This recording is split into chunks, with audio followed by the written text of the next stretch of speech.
Hi, this is Travis Powell, and this is my EDL 856 case study entitled Parental Apathy, dealing with ISLIC Standard 4.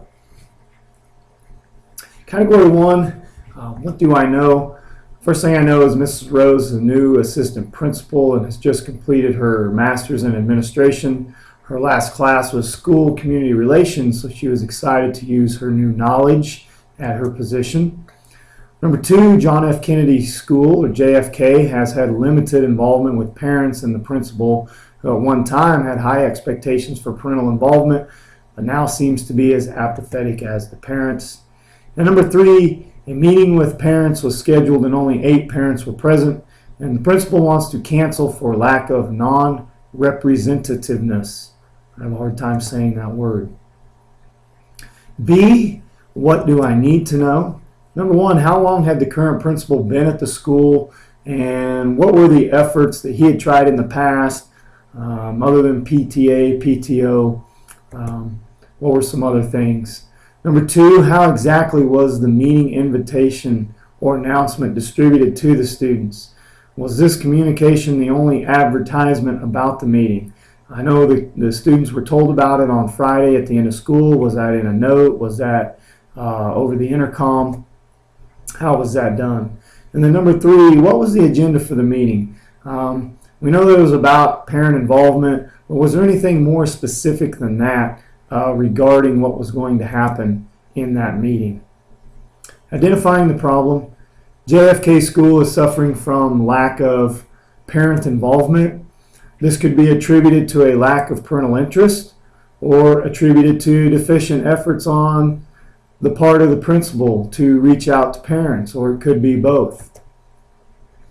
And a meeting was planned for a Monday, but was only announced to the students on the Friday before at the end of school. Category 2, my proposed plan of action was strategies. First step of my plan of action is to have the meeting.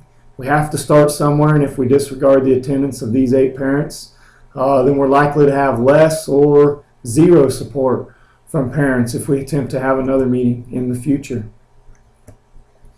Second strategy I will implement is to use their ideas.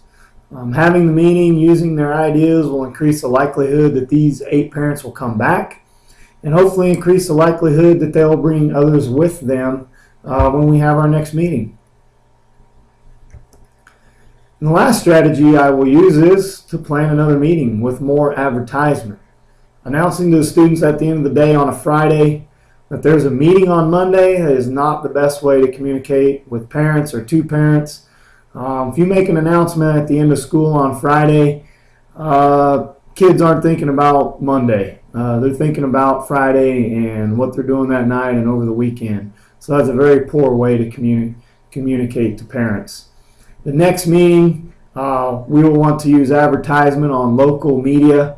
If it's available, radio and TV.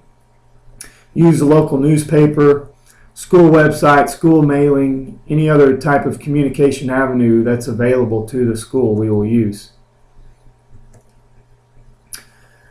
Category 3, resolve the issue promoting success to all students. I will promote the success of all students by collaborating with families and community members, responding to diverse community needs and interests, and mobilizing community resources by first working together with families and community members. We've scheduled a meeting and 8 parents have showed up. Only 8 parents, but at least we have 8 that are expressing an interest or a concern in getting involved in the school and giving their input. I will promote the success of all students by collaborating with families and community members, responding to diverse community needs and interests, and mobilizing community resources next by reacting to the ideas that the 8 parents bring forth.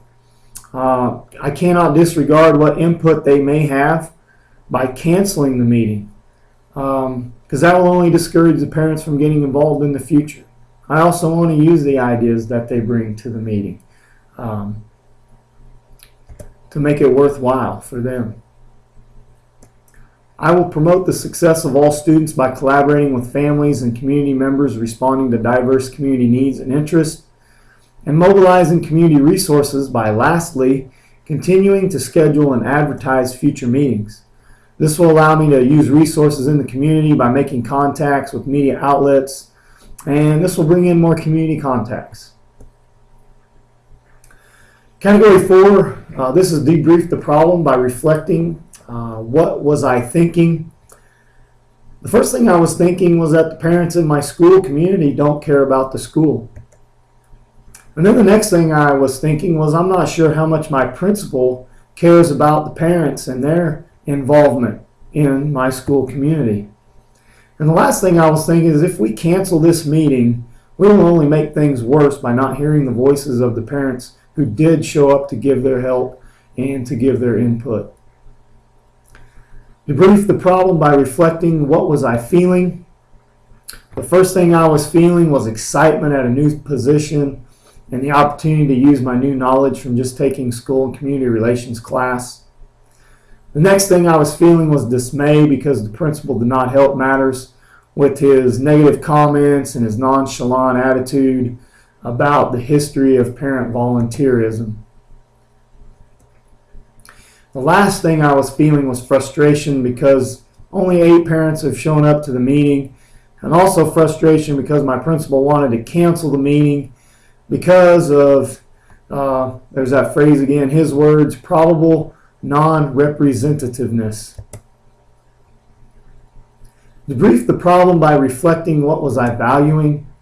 The first thing I was valuing was the importance of my position and the importance of collaborating with families and making contacts with community members.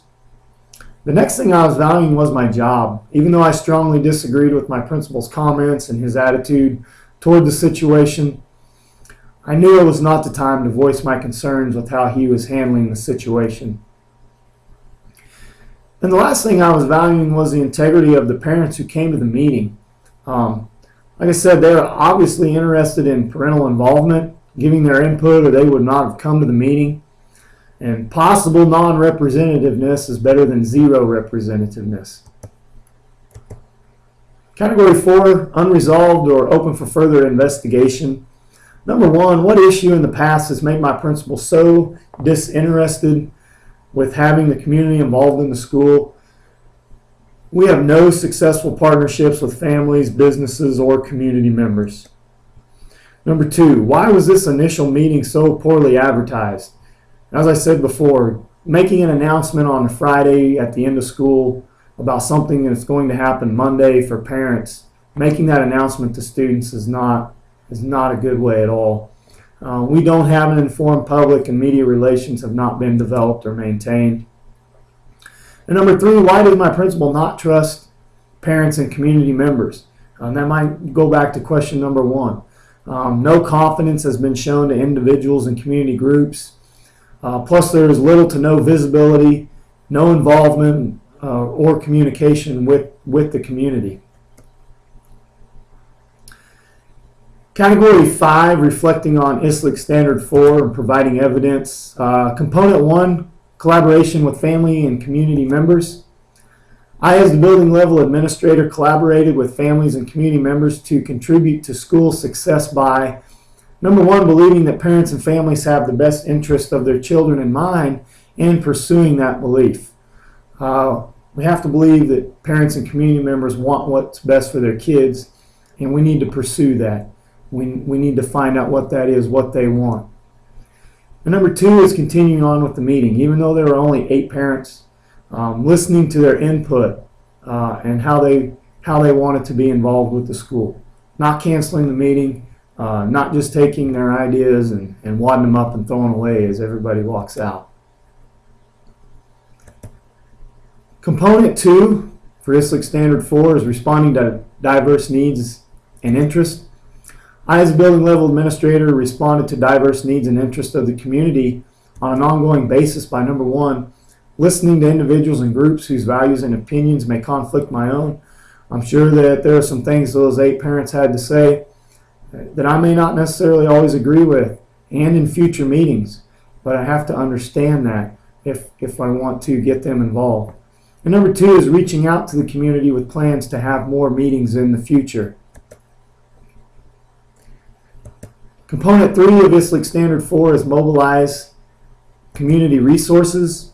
I, as the building level administrator, mobilize community resources to address, help, and solve problems in a way that supports the school by, number one, developing media relations to help get me information, to help me get information about future meetings out to the parents and community members. And number two, reaching out to parents and creating relations that can be extended into area businesses, religious groups, and community organizations. Parents have a lot of ties. You know, a lot of times the school, you just have the school and that's it. We all work together. But by reaching out with parents, you know, they have other avenues. It's like a web that you can extend out and cover your whole community. And that concludes my case study for EDL 856, Parent Apathy, dealing with the ISLIC Standard number 4. Thank you.